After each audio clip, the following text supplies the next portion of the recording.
Everyone, welcome back to my channel. तर आज आहे गुरुवार आणि आमच्या इथं ना गुरुवारचा महाप्रसाद असतो। तर मी आणि माझी बहीण आम्ही दोघं चालले महाप्रसाद खायला।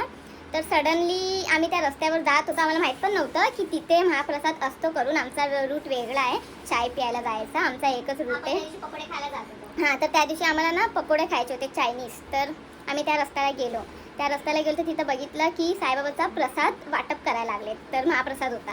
तर आम्ही विचार केला की ठीक आहे, आम्ही दर गुरुवारी जाईल, कारण की एक कहावत आहे ना, तिथंच चाललंय। आम्ही त्या दिवशी फर्स्ट टाइमच खाल्ला, पण आज बघू की आज आहे की नाही महाप्रसाद, कारण आम्ही फर्स्ट टाइमच गेलो आणि जर आज पण भेटलो तर आम्ही समजणार दर गुरुवारी तिथे महाप्रसाद भेटतो। आता आम्ही निघालोय आणि आता आपण कुठे जाणार दीदी? पहिला चाय प्यायला जाणार की महाप्रसादला? चाय प्यायला।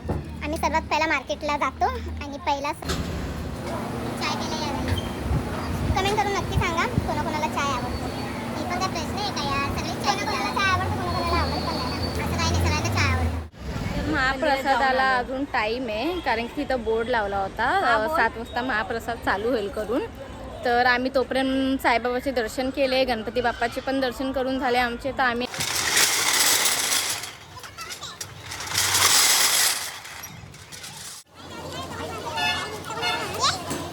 चालू झाला आणि आम्ही प्रसाद पण घेतला।